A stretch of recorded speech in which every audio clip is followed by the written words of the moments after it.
इस बात की तो हैरानी आप में से किसी को नहीं हुई होगी कि सीबीआई को श्री सत्यपाल मलिक के पीछे छोड़ दिया।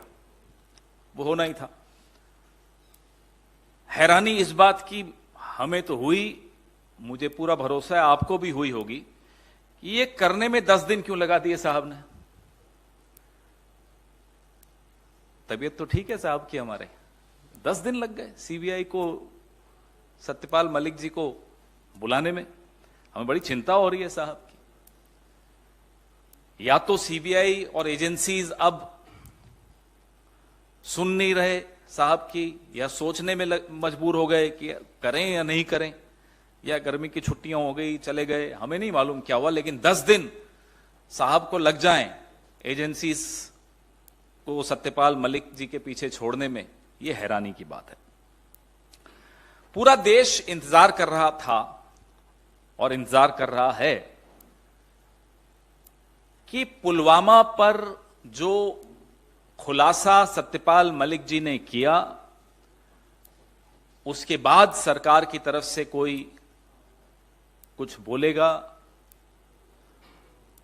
कोई तो मुंह खोलेगा, कोई जानकारी देगा, कोई जवाब देगा, कोई प्रतिक्रिया देगा।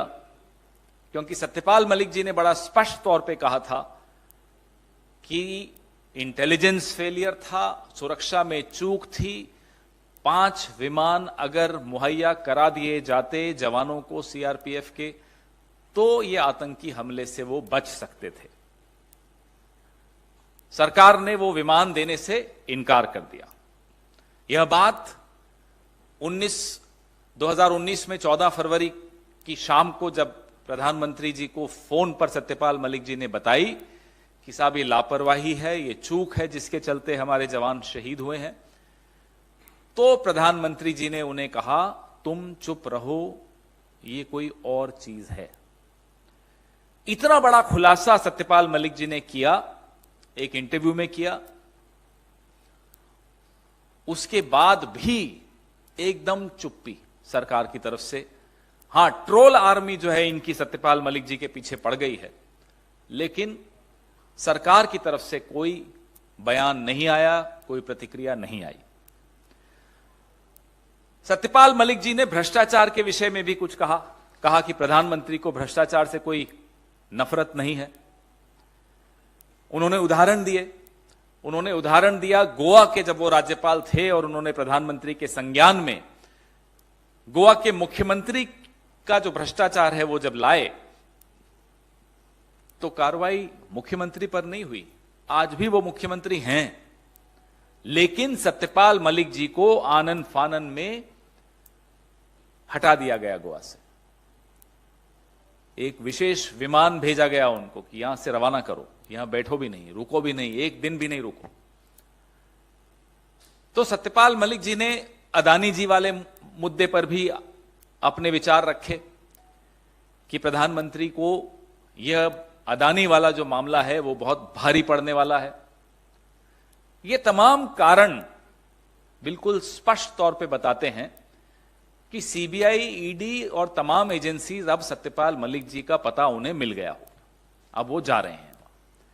आपको याद होगा यही बात बिना राम माधव का नाम लिए सत्यपाल मलिक जी ने 2021 में भी बोली थी। कहा था आरएसएस के एक व्यक्ति हैं जो प्रधानमंत्री के बहुत नजदीकी हैं, वो 1-2 प्रोजेक्ट्स में बड़ी रुचि रख रहे हैं जिसमें 300 करोड़ की रिश्वत इन्हें सत्यपाल मलिक जी को भी मिल सकती है। उसके बाद भी सीबीआई ने सत्यपाल मलिक जी का स्टेटमेंट रिकॉर्ड किया था 2021 की अक्टूबर में। आज फिर से खबर तो यह आ रही है कि सत्यपाल मलिक जी का स्टेटमेंट सीबीआई रिकॉर्ड करने वाली है। जिस व्यक्ति का नाम लिया उसके बारे में कोई जानकारी? क्या राम माधव से कोई पूछताछ हुई सीबीआई की तरफ से? कोई और एजेंसी का नोटिस उन्हें गया? अगर गया तो यह जानकारी सार्वजनिक क्यों नहीं की जा रही?